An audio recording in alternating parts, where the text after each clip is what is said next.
All right, testing 1 2. There we go. How are y'all doing, man? It's just a few minutes after 11 a.m. Central Standard Time here on Tuesday, the 19th of April, 2022. Here in an overcast and rain incoming, supposedly, Bernie morning here. Bernie, Texas, just north of San Antonio.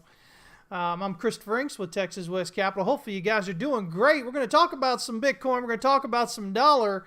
I'm going to tell you things that you don't want to hear because, again, most of the time we just want to hear what we want to hear, right? If somebody tells us something different, those other people must be idiots. Am I right? No. But that's what we think anyway. But anyway, that's where it's going to be. So we're going to do all that. Hopefully you guys are doing good, like I said. Who else is here already? Bamboo, what's up, man? Let me see here. We've got Mr. Wilkes here, or nay, Mr. Wilkes there from the UK. Good to see you. Bitcoin Anarchist checking in from Australia as always. Alan, what's up? Nevlusian, Spiral Architect. Who else is here? We've got Mason is here this morning. Data's here. Let me see here. Audio's good. Everybody's saying good, good. I know, right? We had that issue last time. The funny thing was I checked it right before we went live. And then just something happened with that connection. And so I thought it was good. Wasn't paying attention. Yeah, there we go. I learned. Hey there, Mike. Good to see you. Happy day after tax day, Alan says. Oh, there ain't nothing happy about that. I'm not a big fan of being forced to pay over all my hard-earned money. But, it is what it is. At least I've, been able to make that money, so I'll deal with it. But anyway, let me see here. I always tell you stuff you don't want to hear. Well, that's the goal, right? Well, not really to tell you what you don't want to hear, just that usually the things you want to hear are not the things that are really going to help you out. We just got to talk about what's up, man. We kind of say, hey, here's what's going on in the charts. This is what I think may be going on. This is what I'm looking at. No guarantees I'm right. I'm usually pretty correct on the large picture. But, again, like anything else, as you get as you zoom in, there's a lot more possibilities that could happen, and so it's easier to be wrong. But that's why, why risk management is, proper risk management is so important. That's why I always tell you, here's your validation level, here's your invalidation level. And I usually try to give you an idea, if it does invalidate the idea I'm thinking about, what could possibly else be going on there. So, if you come here and you pay attention, there's a lot of great information. If you come here and all you hear is what you want to hear, you're going to miss the valuable stuff, right? Marty, what's going on, man? Let's see here. Is that Diego there? Hey, man, glad to see you could check in. Steven's here. Chemo Zombie's here. Good to see you guys. All right. Hey, listen here, man. Good to see you guys checking in. If you haven't yet, you can join us at TexasWestCapital.com. Click on this little link right here. It'll take you to HowToTradeToWin.com. You can join us, man. Tier 3 is where it's at. More content every month than you can possibly absorb. And if you're just coming in now, well over 200 hours of video education already sitting there waiting for you. So, like I always tell people, if you are not serious about trading, don't join. Don't join because you're going to waste your money. If you're serious about learning to trade, though, even if all you're going to do is 1 month, there is so much information there that, the one thing you can get here is online for all free. You have all that half-truths and outright lies that I talk about. The content that I put in here is the opposite to that. I really try to take into consideration all the things that are being said and what's out there, and I try to address them and let you know. I don't just say, oh no, that's just wrong. I say it's wrong because of this. But anyway, yeah, there's a ton of content in there, guys. Lots of things are gonna make you a much better trader. Even like I said, even if you just did it a month. But we'd love to have you there. Okay, got a great group of people. They're also ready, willing, and able to help out on your journey. So, all right, guys, let's kind of jump in here. We can start off with GBTC here first. What's going on there, Tabor? Good to see you, Tabor Football. Wazobia Dollars is here. ARM, what's up, man? Scott Webb is here. Third stream, first-time caller. Hey, man, love having you here, buddy. ARM, I got your email, guy. I haven't had a chance to respond. I do apologize, but I just want to let you know I did get your email, man. So, again, guys, I've been talking about Bitcoin, right? And one of the things we've been looking at is, this GBTC, right? This, what do you call it there? Grayscale Bitcoin Trust. And again, with this, you're buying shares of the trust. You're not actually buying Bitcoin itself, but the trust holds Bitcoin. So the price you pay is not only the going, usually, the going value of Bitcoin, but in addition to that, the premium for being able to buy it in this way. Why do people do this? Because it's easier for things like 401k, stuff like that. Other people, they want to try and get involved, but they don't want to actually hold Bitcoin themselves. Maybe it's still too difficult. Guys, it's still pretty difficult. You still have to know a lot. When you're sending Bitcoin, man, you got to, many times you have to remember that long, or you have to get that long alphanumeric wallet address correctly put in there. And I'm going to tell you what, I've been doing this for a while, guys. I still get nervous every single time. Even if I'm just trying to send from one of my wallets to another one, I get nervous that I'm going to screw up that address. Thankfully, most of the platforms nowadays seem to be giving this copy and paste feature. So you don't have to try and type it in, one by one. But man, it's still nerve-wracking because, once it's gone, right? You screw it up. You send it to the wrong address. You send Bitcoin to an Ethereum wallet. I mean, that's issue, right? So, but as it continues to get easier and easier to use, it's going to become more exciting for mainstream. There's going to be more interest in it. This is something I talked about back in 2017, guys, was that, Bitcoin would get easier, Bitcoin and cryptos would get easier to use and send and all that. That actually doing that is a requirement for, to get to that mass adoption point. We're not at mass adoption yet. But to get there, we really need to kind of, overcome that with that. So, yeah. One of the things anyway. Sevilla, what's up, man? Enjoying the green day? It's been a good day, hasn't it? Camilla K, good to see you checking in as well. So with the Grayscale Bitcoin Trust, again, we're looking at this as, if you're looking at this in terms of Wyckoff, this whole range here, it does appear to be accumulation. This does appear to be a spring. You've got a test of that spring on lower volume, which is what you look for, and it's a higher low. You've got bullish market structure off this low here on the end toward the end of January there. What do we mean by bullish market structure here? We mean you've got a high, a low, a lower high, potentially a lower low here. You got to keep breaking out higher. And so, coming from this point here, bearish market structure, you have a high, a low, a lower high, a lower low, a lower high, a lower low, all the way down to this area. So we're looking for that breakout to continue on up through there. The daily, as you can see here on the Stochh RSI, and RSI really has a lot of room. We're here breaking out back above the daily pivot here, filling in that gap. And so, it's all the good things you want. As far as this goes, you're looking for a breakout here above $32.59 to signal, hey, we're heading up here toward basically the channel EQ right there around 37.40, kind of the ascending channel resistance. That's kind of where we're looking for it to go. And guess what, guys? If that's going to go up like that, then Bitcoin's not going to go down. So if this is following through like this, Bitcoin, I don't care what the structure of Bitcoin looks like to you. If this continues to push up higher, Bitcoin is going to rise higher. It's for all intents and purposes, basically one and the same, right? So, talking with Discord. Oh, well, you know what? Let me do this. I posted this chart. Let me see if I've got it. This one right here to Twitter, if you guys saw that. And what's going on, Andrew? Lamb is here as well. Good to see you guys. So, this one right here, this range from back here around April 11th or so about a week long. This range appears to be accumulation based on this price action and volume. We do have volume dropping off as the range develops, which is what we look for. You get your spring down here on the high volume.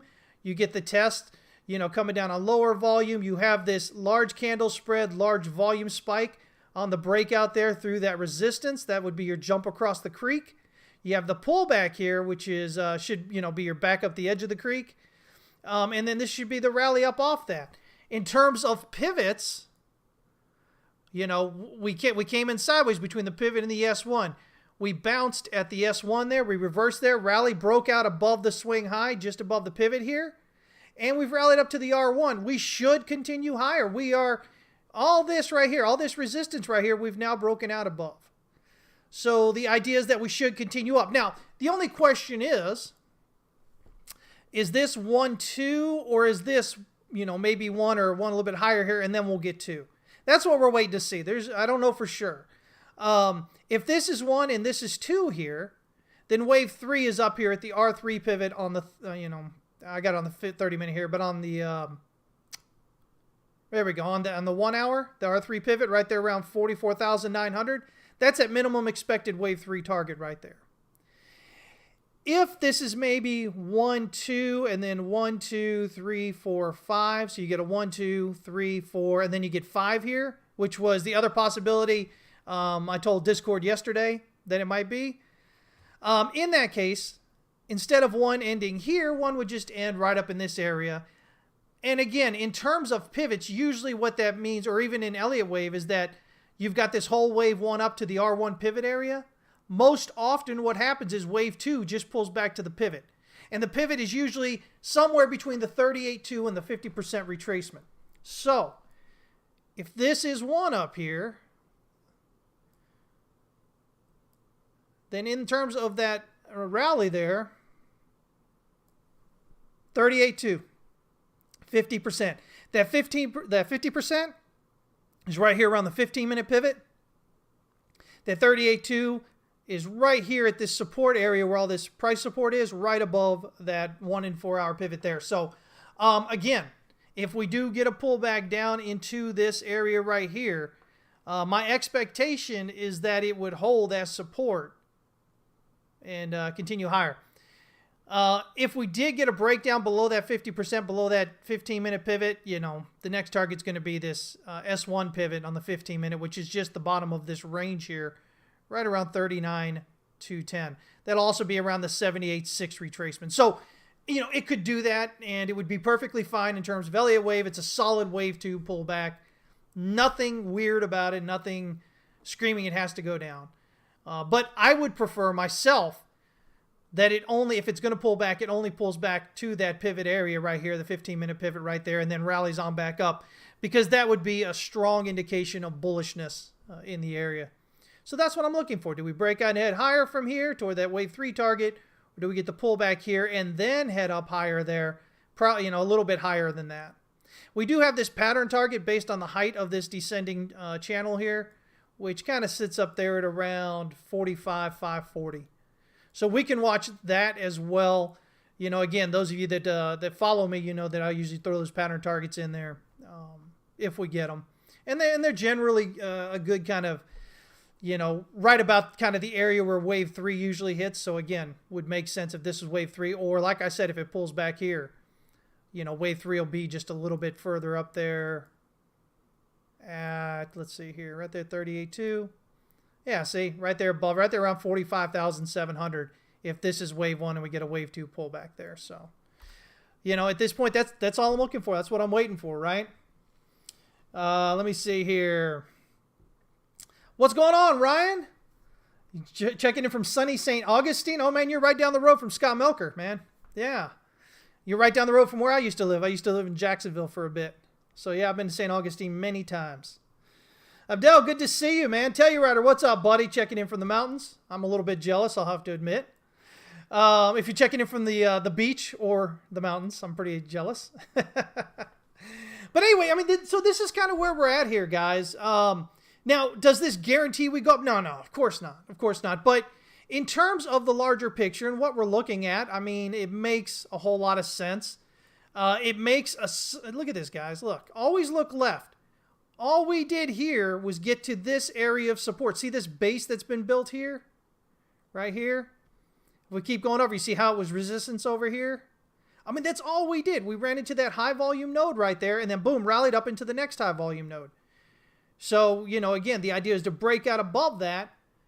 And if you're looking simpler here, you can look for a target of this kind of 43,000 area, and then again here, around 43,900, 44,000 would be another target area. And then you kind of look up here around 46,900, maybe somewhere right there, 50,000, or 48,000, right in that kind of area. So those would be like your kind of just basic volume targets. Remember, guys, if you're using this VPVR here, this is telling you the volume down here that you're used to when you first start trading. This tells you the volume on the time. So this is a 4-hour chart. So this shows you the volume that came in during this 4-hour period.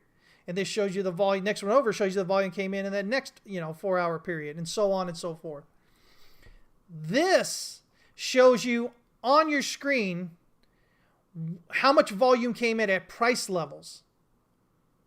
And this is important. This, I would say, would often argue is in the grand scheme of things, if you're not sure how to read ranges, kind of like what you learn with Wyckoff, then this is the next best thing here, because it lets you know on the big scale where is the market most interested in price. And why is that important? Because if price is above that level and it comes down, then you should expect to see more support in that area. Now, it doesn't mean it's always going to hold. Sometimes it breaks down, right? But there's going to be some support there. And so in this case, there's your support and it rallied back up, right? If you're below it, you should expect resistance. And so most of the time, you're going to get that push up into it and a pullback and then a breakout above it. Now, if you happen to rally right up through it, then most of the time what you're going to see is a pullback to it. So you rally up through it as if there's nothing there, and then you come back and it becomes support and you continue higher. So that's just a simple way to kind of use that VPVR thing, to kind of figure out where are the important levels. And again, they're not always going to hold as support or resistance. Sometimes you're going to fly right through them. But generally, it gives you a good idea of what may be going on in that area as it does, okay? All right, let me see here.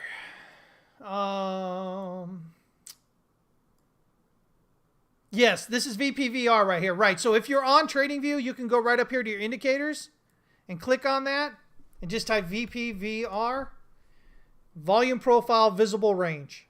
That's where it is. It'll be under your technicals here. If you hit the little star next to it and it lights up, then it'll be over here in your favorites. And you can just always go right there to your favorites to find it, along with anything else you might have put there. But yeah, that's what it is. Now, if you're on TradingView, I think you have to have a pro level or higher subscription to access that particular indicator. But again, it's something that's available, I believe, on most trading platforms.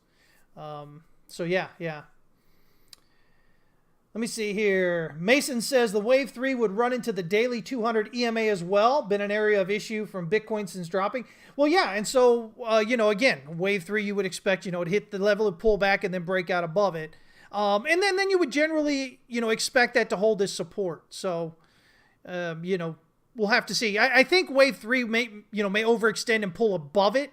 And then Wave 4 would pull back to it for support. Wave 5 would break out higher, and then that Wave 1, that Wave 2 would probably pull back to that same Wave 4 area at that 200 EMA, if it's that big a deal, to find support there, build a little bit more base, and then continue higher. Yeah. What's going on, Brian Riley? Always good to see you.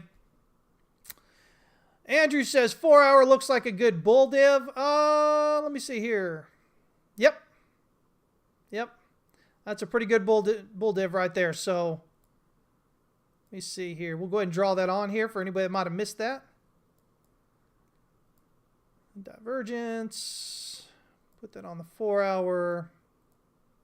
Boom, there we go. All right, yeah. So again, I really like the structure here myself. Just in terms of, forget, if you think it's going up or going down or all the levels, all this other stuff.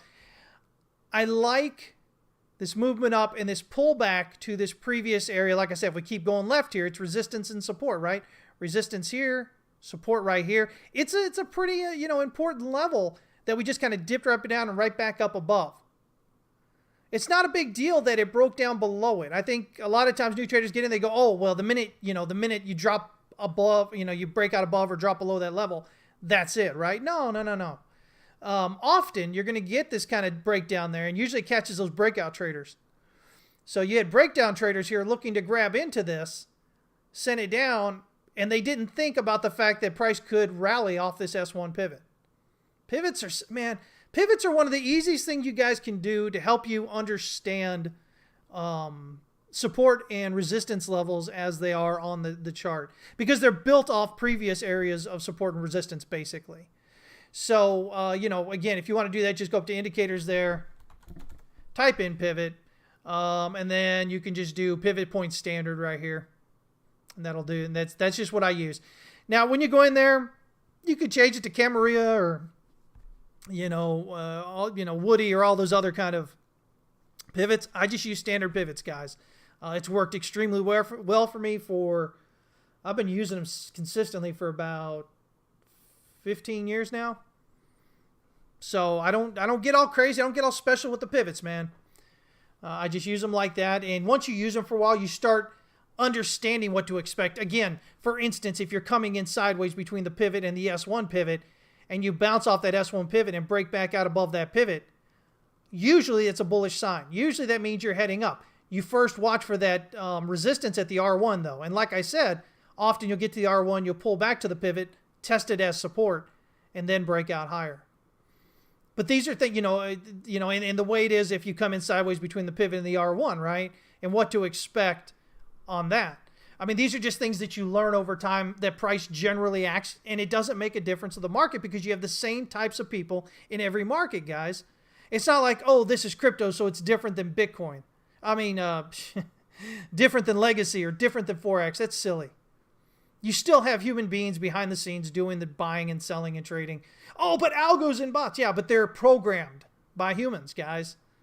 They're not out there just, they're, super intelligence deciding what they're going to do, right? It's based on parameters given by the humans.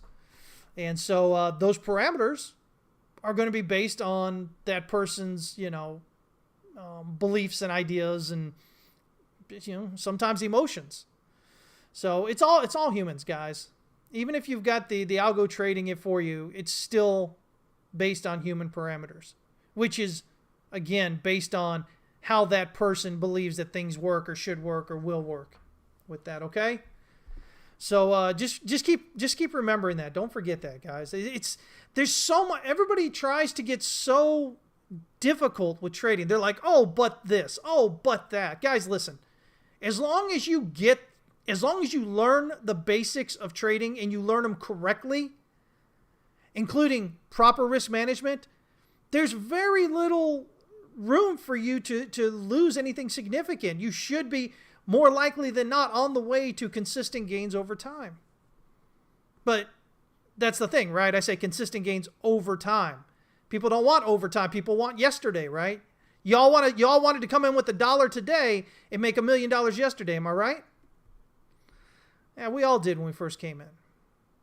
But that isn't the proper way to think about it. That's what's going to get you to lose money, guys. You have to take your time. You have to learn to do it correctly. You have to practice it correctly, just like any other skill. If you want to be a great pianist, you have to practice a lot of hours playing the piano, but you have to practice it correctly, right? The more incorrect that you practice it, the longer it's going to take for you to become good. Like you really want to become, right? Same thing with anything else, all right? Jared, what's going on, man? Yeah, it's a rare no-hat stream. Eldo, good to see you. 83 Madden here. Let's see here. Mason wants to ask, at the Bitcoin daily, do you see a bearish divergence? Let me check here, guys, real quick. Bearish divergence. I'm not sure where you're seeing that. I don't see anything. Lower highs. Let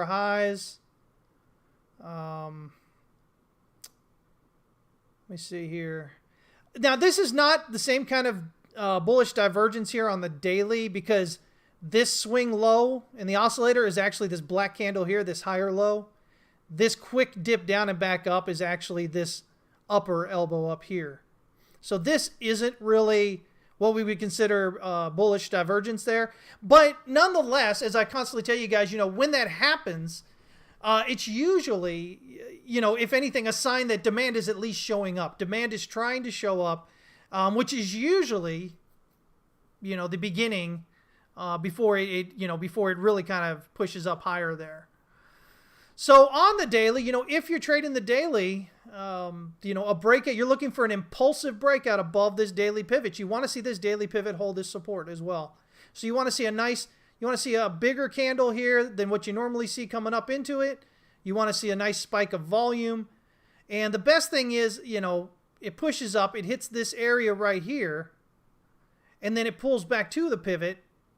And so then this kind of gives you this 1, 2, 3 is the breakout above this resistance here.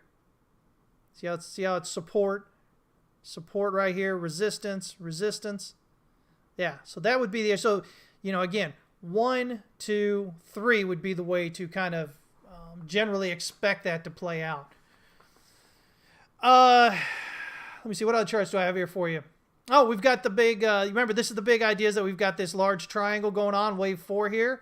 A, B, C, working on D here. D we've got is a W. X is a triangle. So what you have here, actually, I've got this thing on here. Let me kind of take this off. But real quick here, this is the session volume. So this swing low to this swing high here, where the volume was, you can see this red line. That's called your point of control. That is the level in this area here, because that's all I measure, right? I'm sorry, this whole area here. This whole area from the swing low to the swing high up here. This red line is where most of the trading took place. It's at that red line the greatest amount of volume came in. You can notice two things. One, that's right around this large channel EQ. So EQ works as support, right? Two, you can see it's right here around the S1 daily pivot. Three, you can see how we bounced off it, came back, dipped down in the form of a spring, rallied back up. Or at least that's what it looks like for this range right here. So you get this A, B, C for W, and then A, B, C, D, E for X as a triangle. And then you get A, B, and we should be looking for 5 waves up for a C, up toward the low 50s there, most likely. Now, I've got it kind of drawn out here in this way. I had it as this ABC because we were looking at the possibility when I was talking about it that maybe this might be an A, a B, and a C as a W, and then this would be an X, and then we'd have a Y, so we need an ABC. But basically the idea is that we would move up here in this manner, finish off wave D, come back in 3 for wave E, and then we're done. So in terms of this larger range, this point right here would be our jump across the creek. This red line is kind of that expected supply, that resistance area, our creek. So to get above it, you're going to be looking for a large candle spread with a large spike of volume. And I think that comes after this here. And we may rally up toward the all-time high, pull on back toward this high volume node right here where we kind of break out, back up the edge of the creek, and then heading up much higher from there. So, again, everything here is still playing out as expected. As far as the daily goes, guys, I mean, guys, it's beautiful structure right here. Again, this is our range. We've got a drop off in volume through that range. We've got a spring at the end. It finds support on the S1 pivot. Bullish engulfing candle after this pullback here, right? And now we've got this expansion and breakout above that previous swing high. I mean, this is just a beautiful example of bullishness. And so we want to see it continue up. Now, it may not, rally straight up through the pivot. You could see it hit that pivot and pull back toward this kind of area where it's at right now, this support area, and then break out. So you get like a 1, 2, 3, 4, 5 kind of thing. And so at that point, then you have your 1, your 2 on your pullback, and 3 going up. So again, all that stuff I talked about earlier on the smaller time frame, breaking up above the pivot, hitting the R1, pulling back to the pivot to do wave 2, still applies on larger time frames as well. So we're going to see how this does play out there. Let me see here. Famala, what's going on? Mason Clark, I want my cake now. All right. Let me see here. Monroe Crew, what's going on, man? Or Monroe Crow. Yes, what's going on? It says, I heard someone mention watching the moon phase, bare moon every 15 days. And you mark the dates on the bazaar. Yeah, I mean, it's like everything else, right? It's nothing is guaranteed. Maybe generally we can watch it, but it makes sense. I'm not a big person to look at phases of the moon and stuff like that. I've got my way of looking at the charts, so I don't need that extra bit. But I mean, it makes sense, right? If you think about it, the moon's gravitational pull on the earth, right? It causes our tide to move, right? The water, right? As human beings, we're what, 80% water? So it makes potential sense that how close the moon is to us might, or how it's waning or moving, whatever, might have some sort of effect on us. Now, my big view of charts, guys, is based on social mood, right? It's how we act, how we believe, how we feel presents itself in the chart, right? These things happen, then the chart follows, right? And so if that's that, then that makes sense, right? Again, I don't do a lot of deep diving into that. I don't need that part because I trade well the way I do it. But even looking at the way that I generally look at how the markets work, it would make sense. Sure. But yeah, again, most people, though, when they look at the charts, they tend to look at the chart and think that tells you, what's going to happen with people. But people have to be involved, right? They have to be involved in that chart. So it's not like, it's just like which came first, the chicken or the egg, right? If the charts determined what people were going to do, then how did it begin, right? You had to have something happen for the first charts, to kind of come out. I mean, I'm trying to really simplify this here, guys, but I think you get it, right? You had to do something so that the charts could exist.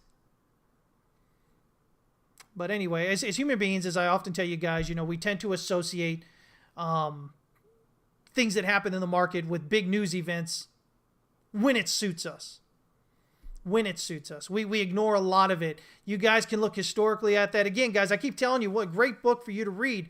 Something that I learned myself after trading for, at that point, I guess, what has it been? Just over 20 years or so at that time when I came across this book. But it's that socioeconomic theory of finance. And I love that book so much because the whole socioeconomic view, the whole thing about social mood and whatever, I didn't know there was this name for it, but it's exactly how I came to understand that things worked in the market, and which suited me really well, made me a lot of money doing that. And so, I would suggest if you're looking for a text, if you're looking for something to help make sense of what's going on in the chart, and you're not yet at this point that I talk about, understanding that social mood happens and then the charts are the result of that, then I would suggest to get it, man. It's absolutely amazing read. It's not a difficult read. It's a lot of pages, but it gives you a lot of historical context. For instance, when I say, that we only associate things that happen in the market with news events when it suits us, and other times we ignore it, the book itself actually shows you this happening. It shows you how, you use the same things that happen, and one day you say, oh, it means this, and the next day the exact same thing happens. You go, oh, well, it means that. Well, no, either it means it or it doesn't. It's either consistent or it's not. If you believe things in your life to only mean things when you want them to mean it, but then ignore it when they don't mean those same things, all you're doing is trying to create bias for yourself. You're not trying to really understand whatever it is that you're trying to talk about. So yeah, either a thing is consistent or it's not. Okay? And if it's not consistent, then it's not a thing. Does it make sense? All right. Let me see here. Rock and roll. Hey, I appreciate you joining in, man. Let's see here. Silvio, good to see you as always. Michael says, you think you're talking about a potential daily, or he was talking about a potential daily bear div, assuming a pullback today below the April 13th close. Let me see here. April 13th, was it this one over here? No, we're higher. I mean, I guess if you're, well, no, because the elbow's right here. So we're already higher highs. And let me see here. Well, yeah, okay, I see. Yeah, we've got a lower high off that. And we've got that higher high off here. So yeah, potential. I don't think it's anything special though. The rest of the chart looks pretty clean. So we'll see. We'll see if it does continue to do as it's doing here and, and follows through and, does all that kind of great stuff there, right? But yeah, there is a potential bullet bearish divergence showing up on there right now. Yeah, because you do have the higher highs here on the oscillator, and you do have those, it's this one right here and this one right here. So they're lower highs there. So yeah, it could show up. But, again, things like that often, especially on the larger time frames like the daily, are often temporary. Especially when it's just starting back up. This is the trend here. So for bearish divergences that most of the time play out, I expect to see it at the end of a trend like this, not at the beginning of a new trend. You see what I'm saying? Not at the bottom of the previous trend going the other way there. But, these are things that, when you're trading over time, you kind of become, you start to notice. And, while there is no guarantee, you do notice that things that happen a certain way tend to happen more times than not, one way or the other, right? And so as a trader, because there are no guarantees and you never know exactly what's going to happen, you may think you do, and you may have a pretty good idea, but, the markets can always do something different. Because if you get somebody who says, yeah, you know what, I knew that was going to happen, and if they're honest with themselves, they look back over the last 365 days, you're going to find that they were sure a lot of times, and most of those times they were incorrect. So, again, I think people get caught up in that. They make a good guess one time, and they're like, oh, look, I know what's going on. And then, again, it's that whole not using proper risk management and finding yourself in a bad position so much more often, right? Let me see here.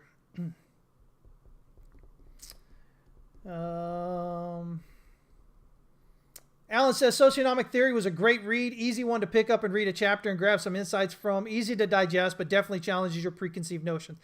Perfect. Yes, great review.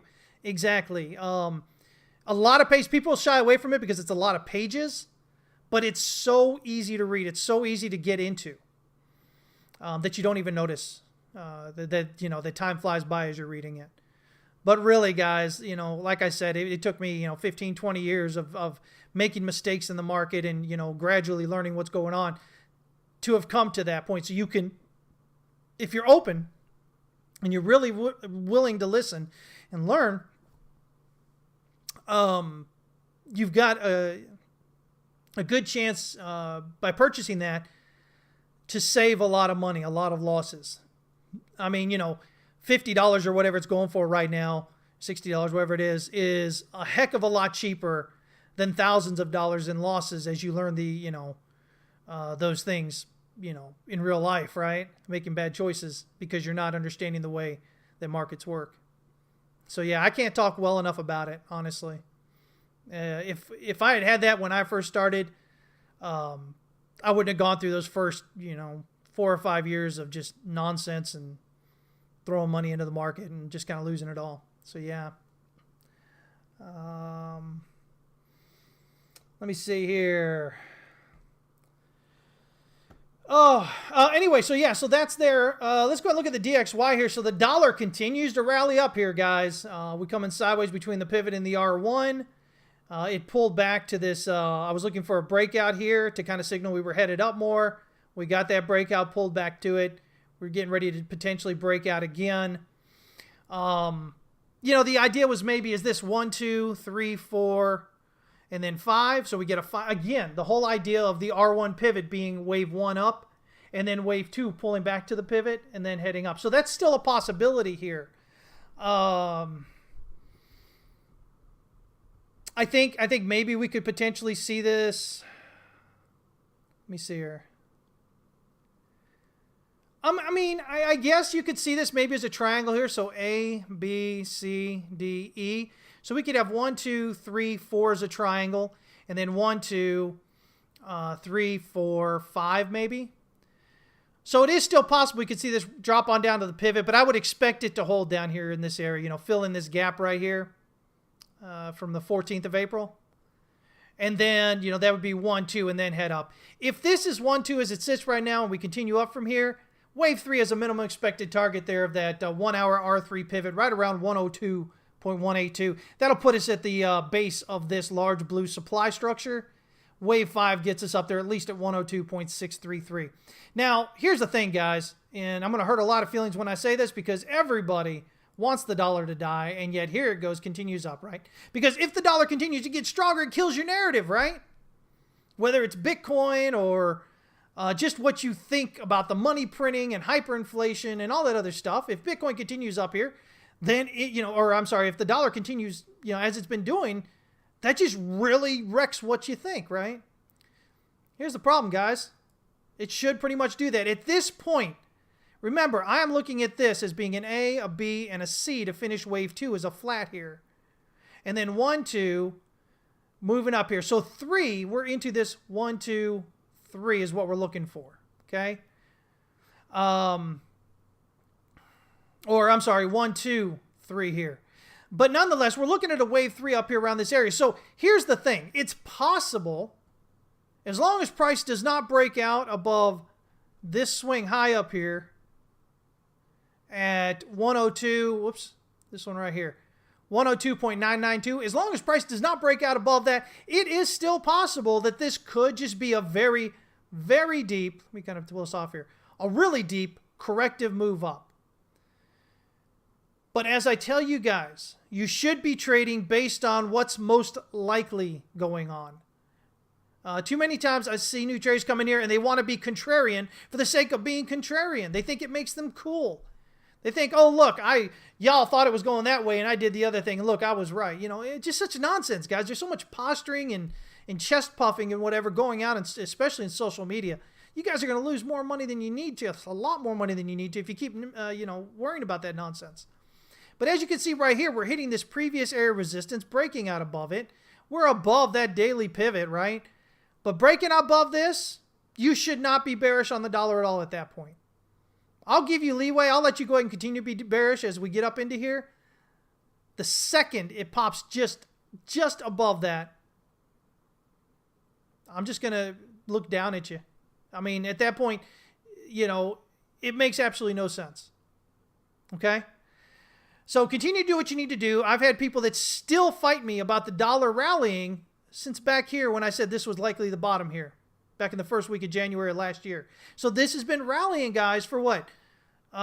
February, March, this is April here, for almost 15 months. I mean, at what point do you finally say, okay, maybe you're wrong, right? And it's okay to say, hey, okay, I think it's going up here, and then have your validation levels that it might be heading the other way. But as long as you continue to try to short this here, because, you're not paying attention, just because you're emotionally attached to the idea that the dollar must die, that we are definitely going into hyperinflation, that all this other silly nonsense. And by the way, I say this silly nonsense because if you think that, then you're not paying attention to dollar liquidity right now. You're not paying attention that demand for dollar continues to increase in spite of all the printing that went on. You're not paying attention to the fact that interest rates are being risen, that they're probably going to jump up 50 basis points here, which we haven't done since 2001, right? Right before the dot-com bubble. You haven't been paying attention to the fact that the Fed is serious about QT, right? Quantitative tightening, which means selling off treasuries and mortgage-backed securities that they've had, right? You're not paying attention to all that. All you're saying is, the soundbite is, oh, we've printed all this money, and so we're going into hyperinflation. That's all you've done. You're not paying attention to any of the rest of it that means more than those soundbites. And guys, listen, I point this out because if you're in the market and that's all you're doing, you're going to lose your money. You're going to get lucky every now and then. Sometimes price action is going to coincide with that soundbite. But if you're relying on soundbites in things that you really have no understanding about, most of the time you're going to be wrong. And in the markets, that means you're probably going to lose a lot of money really fast. Okay? Again, guys, this is where I'm telling you things you don't want to hear. And I'm not telling you this to be rude. I'm not telling this to, tell you that you're awful or anything like that. I'm doing this so that hopefully you wake up. You open your eyes and go, okay, yeah, I need to learn more about what I'm talking about rather than just, just kind of sharing all those sound bites. But guys, I'll tell you a secret. That's the way people are in general in life, right? Our thoughts on sex, religion, politics. Most of it we haven't really thought about. Most of it, if you guys are honest with yourselves, most of it is a product of your family, your education circle, your society circle. You know, it's this outward influence on you. It's not that you've actually gotten in there and really dug into it and understood the concepts and what things mean and where they are, right? And that ticks people off that I say that. But, you know, people don't like to be challenged.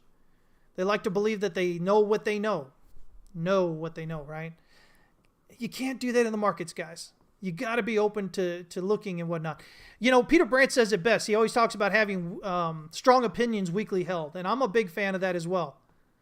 What that means is you're always open to another understanding, to maybe the idea that you're not correct. You don't hold your opinion so tightly that you ignore the realities of everything else. And that's the best way, I think, to be in the markets, guys. It really is. Okay? Let me see here. Stagflation, definitely a possibility. I still think we get deflation first, though. You know, if I'm correct, you know, and we're really coming into this depression, right? Not even a recession, a depression, right? Then I think we get deflation. We get a deflationary spiral into it, and potentially some stagflation on the way after that bottom, which keeps us in that what we would, you know, that the long-term bear market, rather than kind of coming up through it. Remember, in 1930, you know, the 1929 when we topped out with the Dow, and we had the Great Depression, right? That took what, 32? We hit the bottom, so about 3 years down, and then it took what? 20, what was it, around 22, 25 years to break back out to new highs. So essentially a bear market for you know, a few decades. And this would expect to be a bigger, harsher depression, longer lasting. So, you know, potentially. So yeah, I mean, I think that's the way we'd have to look at it. Now, the great thing is if you're a trader, it doesn't, you know, I don't mean to make light of it, and for those who aren't, but if you're a trader and you understand, you know, how to trade markets, and you can be consistently profitable at it, it doesn't matter what goes on with all that, because you have the ability to trade up or down, right? Long or short, all the time.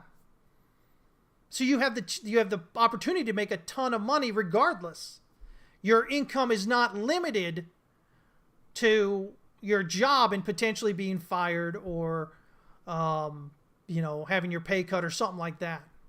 So I think that's one of the reasons why I love trading so much and why I love to share what I know about trading, is in the hopes that more and more people get to that point and feel that same way about it. It is just one of those things that can, you know, when you look at how do you protect yourself in a situation like that kind of recession or depression where you could lose your job, very likely, right? Stuff like that, not be able to pay your bills. You know, trading is it. Trading's great.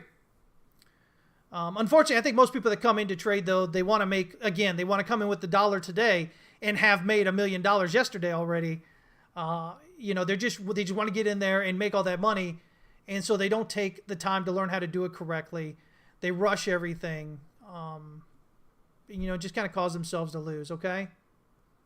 So, yeah. Confirmation bias is very easy. Sure.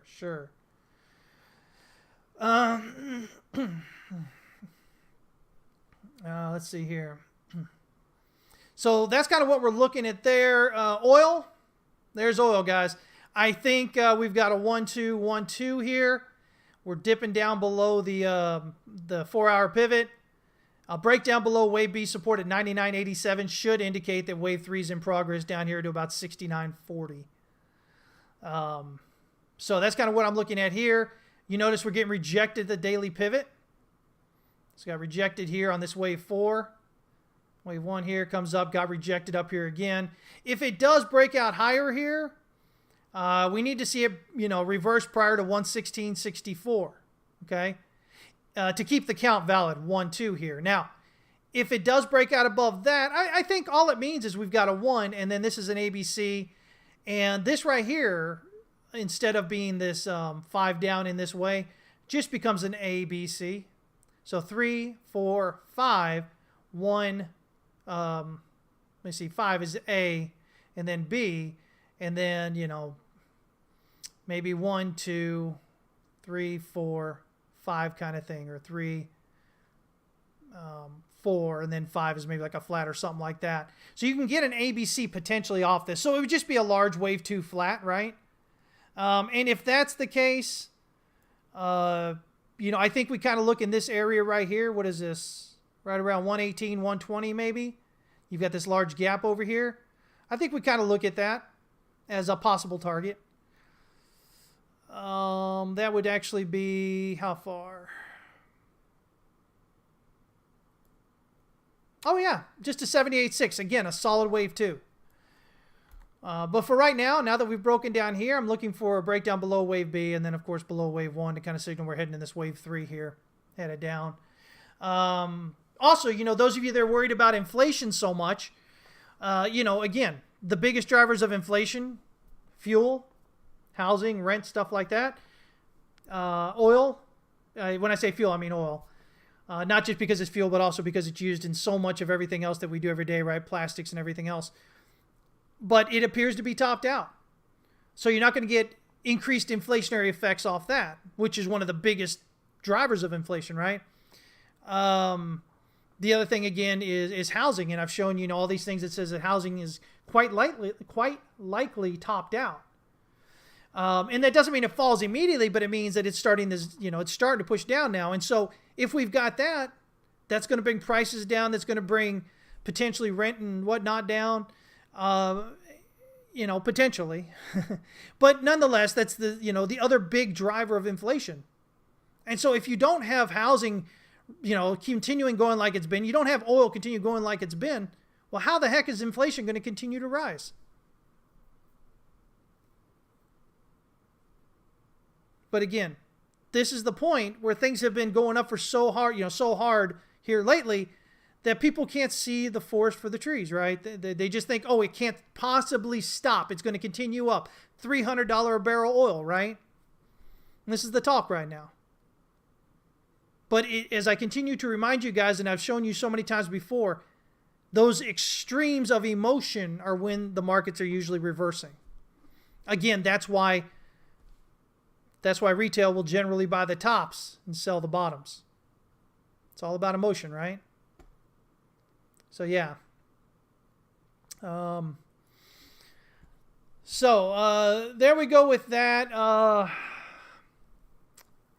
Let me think here. Oh, you know what? Let's do this. Let's look over here at what's going on with silver. Let's take a look at silver here, guys. So that's oil there. Again, commodities, metals. Silver, I believe, looks like wave 2 is complete here at this supply block. As you can see, it held resistance all over here. And then again, right here, right around the EQ of that, it comes down 70.5 retracement. We're only down in 3 waves, though, right now so far. But that is a drop below the daily pivot as well as the 4-hour pivot here. So it's making a good case to want to go further. All it did, looking in terms of volume here, it just hit that high volume node. There was bearish divergence up here at the top. So if you were paying attention, volume has continued to push down into the lows here. Now locally, we have about the same volume as the previous 4-hour candle, right? And we've still got about an hour left in this one. But we're getting a much better result off this. So again, my reminder that it looks like we're only 3 waves into this. Now, if we take a look at that and we say, okay, if this is 1, 2, well, that gives us the 1618. So we look for a breakout back up here toward maybe 2571 or so in that area. Let me see. If that's wave 3 right there. Yeah, see, the 38.2 is right there at the daily pivot, the 4-hour pivot. The 50% retracement is right around where the 50% retracement of this entire thing is here, just locally there. So again, initial target on the rally would be this pivot. Secondary target would be this 2570 area. But if we break down below there again, that gives us 1, 2, 3, 4, 5, man. And so that's 5 down. We should continue lower. Break down below wave B support at 2420 says, hey, we're headed down Do I not have wave 3 there? I don't. Okay. I'll draw this in real quick then. If it breaks down below that wave B there, let me get in there. At 24.20. Down here, right there around that $20.99 level, right around $21 would be wave 3 with that. And so, yeah, so we're going to watch and see, does that happen? Because if it does, there's your top, guys, as I've got it here is a 1-2, right? 1, 2. And then of 3, of this large 3, we have 1, 2, 3 coming up. And again, that should take, silver below $10, right? Potentially below 8. Same thing I've been talking about. No reason to change anything right now. Because it's doing what, overall, what you kind of expect it to do, right? And so if silver's going down, what does that mean for gold? Same thing, right? Again, 1, 2, 1, 2. Same idea. This one only got the 61.8 before it was rejected. Again, looks like it's 3 down. Or maybe even 1, 2 is a flat and 3 down. So nonetheless, if you're looking for the big things, you want to get a breakdown below this 23.6 at 1931.60. You want to break down below that. That's in that high volume node. But really what you're looking for is a breakdown below wave B support, 19.16 and 20 cents. If you can break down below that, that says, hey, guess what? Wave 3 is in target. This wave circle 3 is in target to an expected, or is in progress to an expected target of about, let's see here, 1692.70.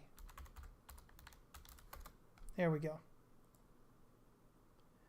And that's where you expect to go. And again, this kind of movement down would suggest that, that gold is likely headed below 1,000, potentially down toward that 900 kind of level that I've been talking about. Seems like forever now. So, we'll see if we get that. But, screaming, the other possibility here with the gold, just in case you're new and you haven't seen me talk about it, bigger picture here. Remember, my bigger picture here, I'm looking at basically A, B, and then C down as a flat, okay? Which would mean you would generally expect it to come down toward that low down there, right? That $1,000, $900 area. There's the possibility that this is a double top right here. And so a breakdown below that swing low right there should give us a target right there around $1,340 or so, which is right here at this high volume node. And so usually pattern targets are wave 3s, but in this case, this could be, 1, 2, 3, 4, 5, gives us A, B, C, right? So, oh, no, actually, I'm sorry, that would be 5 down because this is A, this is B, it's going to be 5 down. So, let me see here.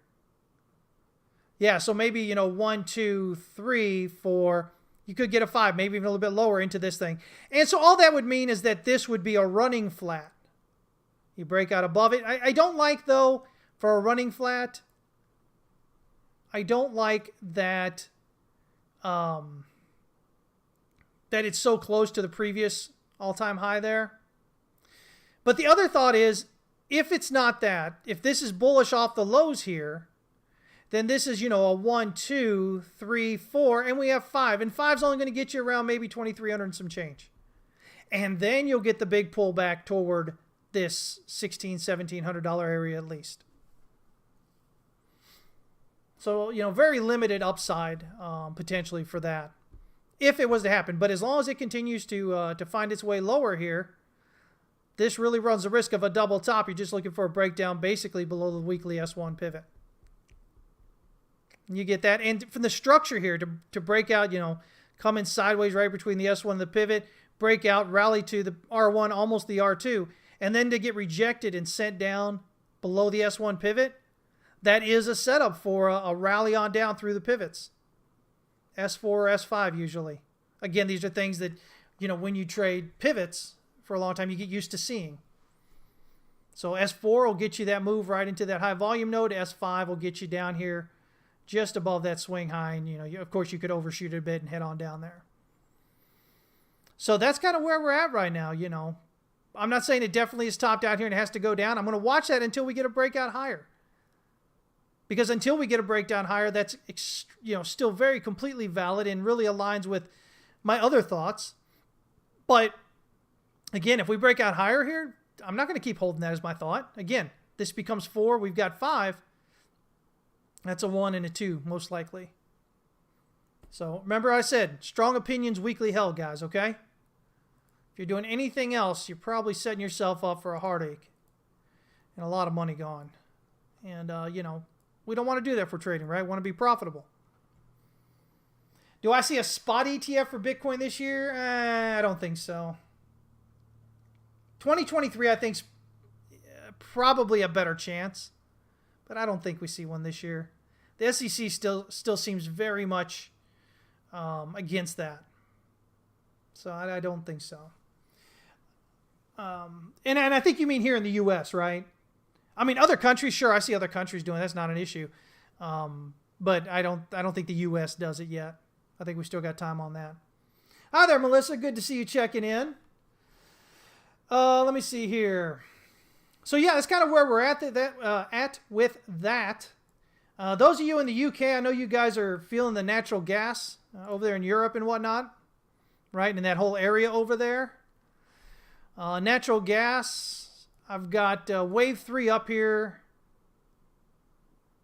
at around $8.06 there. Initial wave 4 target is right here. I think it's ABC, and I think it's done.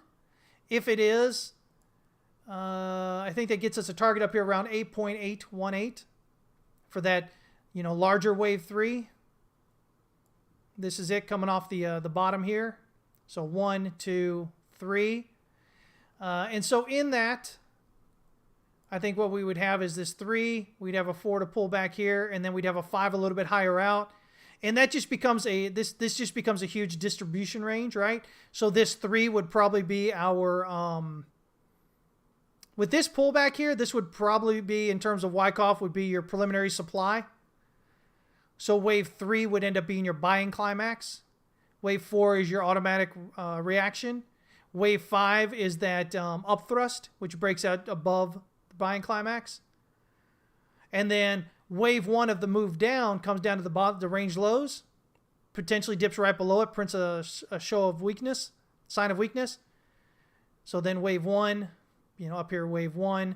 Wave 2 comes up, prints your LPS, Y, your last point of supply, which give you a lower low. And then you move on down. Ultimately, that 1, 2, that 3, or maybe it'll be a 1, 2, 1, 2, 3. So 3 of 3 becomes your markdown as it sends lower. But I think we've still got some higher up there to go before. Now, if this continues to drop down below this pivot area here, the 23.6, the target is the 38.2 at around $6.42, $6.43. And then we'd look for a breakout back above that pivot. Nice impulsive breakout to kind of signal, okay, we're probably headed up then. So, yeah. Have I ever used the Bitcoin USD VIX chart? Sometimes.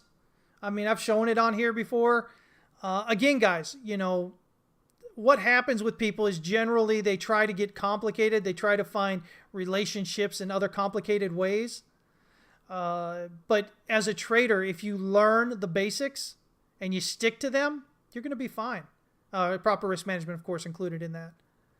It's when people try to get all cute and try to find out where exactly is that bottom, where exactly is that top. Guys, to be a good trader, it's not about buying the bottom and selling the top. It's about identifying the trend and getting in on that trend and riding that trend and then getting out before the trend is over and doing that consistently. You're going to have a lot more success as a trader doing that than trying to always, buy the bottom and the lowest price and selling the highest price. You'll rarely ever get anywhere near that in the grand scheme of things. So why put all your effort into that? Put your effort into the thing that's most likely going to result in profits for you. And then let time and compounding take do all the magic for you. I know. That means you don't, again, come in with your dollar today and having already made $1 million since yesterday, right? Kind of come in and go back in time a day and make $1 million off that $1. But, really, that's the mindset, guys. I keep bringing it up because that is the mindset. And that's why 90+% of new traders are out within 3 months. And most of them never come back. And when they do, it's usually the same thing. They don't learn anything. They don't learn why they, screwed up the first time. All right? So, yeah. So anyway, so there you go. Let me see here. What's going on with the charts here? We've got, or with the stocks, we've got the NASDAQ composite here.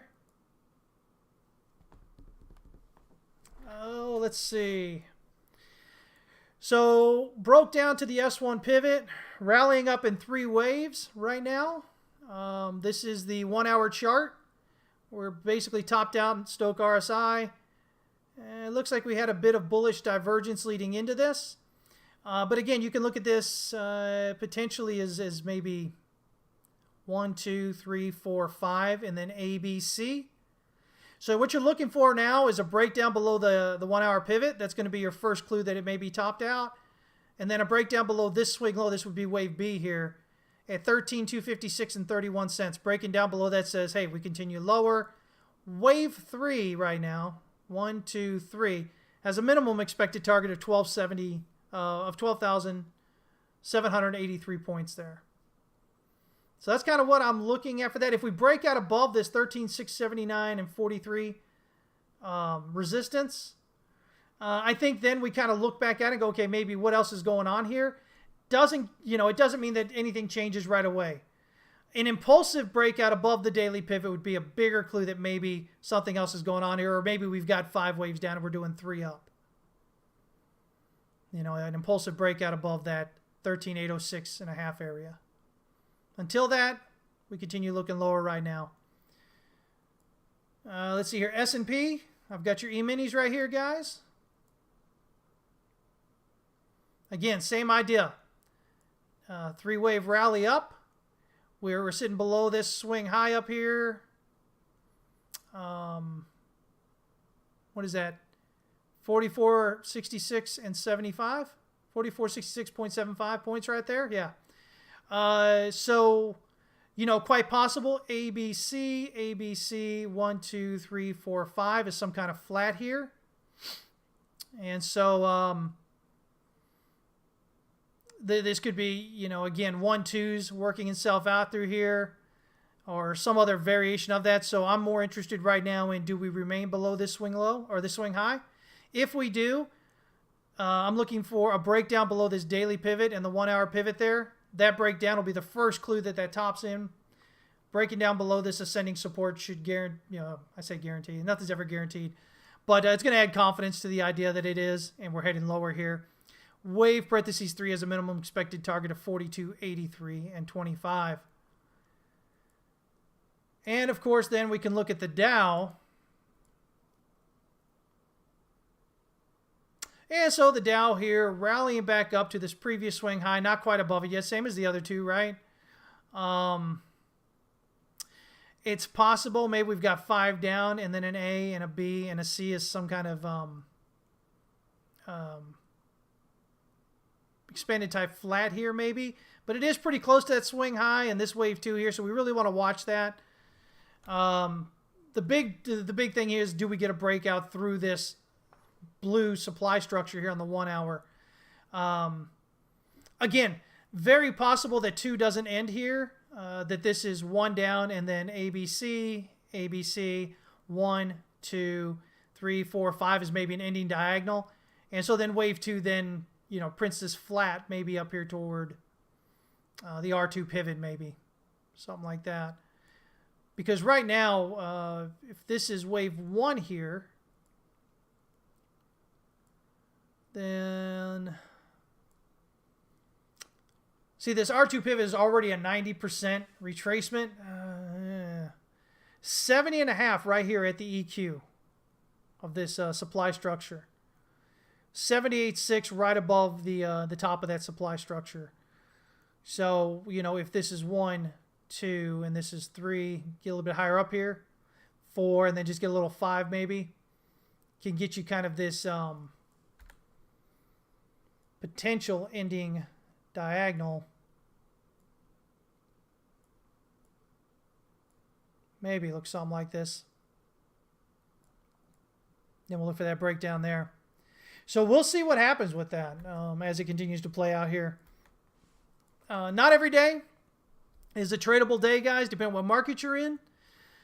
Don't get in just because maybe you haven't made a trade in a while, because you're bored, because you're fearing that you're going to miss out on something. Those are never valid reasons to get into a trade, okay? If you use those reasons to get into a trade, you can all but guarantee you're going to lose your money. I mean, that's the end all be all of it. Look for your higher confidence opportunities, your higher confidence trades, okay? Look for the divergences that are clean, that are in oversold or in overbought. Those are the best divergences to find. If you have to look at it, you have to go, well, maybe if we do this, then stay away from it. There's no reason to be in that. You're trying too hard. Stop trying to make things fit to what you think they should do in the market. All right? I wouldn't say the NASDAQ and Bitcoin are correlated most of the time. No. They're both risk-on assets.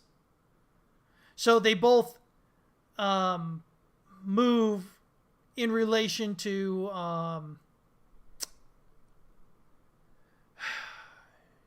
they all move in relation to the market's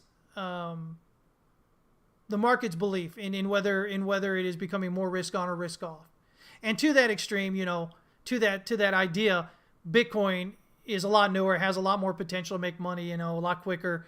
So often people are going to hang into that or move their money out of, say, the NASDAQ or something, legacy, into Bitcoin, thinking, it's still got further up. So they won't always, kind of look so correlated. But Bitcoin doesn't move because of NASDAQ. And I know, I'm not saying that you're saying that. I'm just saying a lot of times when people talk about that correlation, that's what they're talking about. The NASDAQ's going down, so Bitcoin's going to go down. Yet, if you look at it, a lot of times it doesn't, right? That's because they're two different markets, and they're all acting to risk on, risk off, which we generally see in the form of what's going on with the dollar. As the dollar rallies, that becomes more of a risk. The markets become more risk off, right? Dollars become more expensive. So much of the world debts is denominated in dollars. If you hold U.S. debt, you have to pay back that debt in U.S. dollars. So the higher that the dollar rallies, the more expensive that debt becomes to pay off. And if it's more expensive to pay off, then you can't use that money that you have to streamline your operations, to increase your production, stuff like that. More of your revenue has to go to servicing your debt. And over the past few years, we've got tons of companies that took out a lot of debt because they thought, hey, the government's going to keep backstop, or the Fed's going to backstop us forever. And you got a lot of retail and others, even pros, that got into all these debt-laden companies because they thought the same thing. And now the Fed's like, no, we're done. We're not backstopping you anymore. And so they're not backstopping anymore. Interest rates are flying through the roof. People are trying to grab dollars. There is a dollar liquidity issue that's continuing to grow. There's not enough dollars for the people trying to get their hands on them. Again, for all those hyperinflationistas, there you go, right? There you go. You're not going to have hyperinflation as long as demand for dollars continues to increase. You can print all the dollars you want, but if there's a demand for them, you're not going to get hyperinflation. That is the single easiest way to debunk that nonsense. Now, there are other ways, talking about the euro bond or the euro dollar market and stuff like that. We don't have to worry about it right now. The easiest thing to say is, listen, as long as there's increased demand for dollars, it doesn't matter what you're printing. But guess what, guys? The QT, quantitative tightening, where the Fed is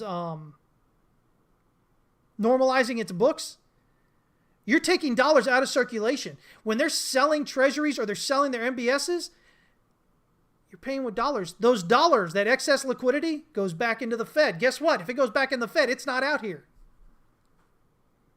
And you just watch the St. Louis Fed site. Watch your dollars in there. Watch them drop down. It doesn't matter how much you print if it's not circulating. It doesn't matter how much you print if demand continues to grow with it. And that's exactly what we're seeing right now. So I hope y'all are paying attention. Stop listening to nonsense online, okay? Most people have no clue what they're talking about. And here's the thing. Even though I'm pretty sure about what I'm talking about, I'm not going to guarantee you that what I'm saying is exactly what's going to happen. I can't do that. I don't have a crystal ball. I can't read the future. But I've got a very good basis for what I believe. A very good education in it. A very good historical understanding of things to watch that people don't normally watch. And so it generally leads me to be correct more than wrong. But I'm wrong sometimes. Oh, yeah. And you're going to be wrong as well. Risk management, guys. Okay? So anyway, that's it, guys. I'm done. I'm going to get out of here. I've really enjoyed you guys coming in and asking questions and sharing your thoughts. Again, if you haven't been listening, I could be wrong.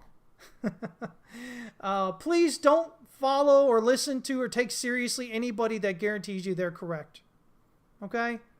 That's not how you make money in the markets. One, either they know that they're not potentially correct, that they might not be correct, but they're going to tell you what you want to hear so that you follow them and they can make money as influencers, or you buy whatever they're selling, stuff like that.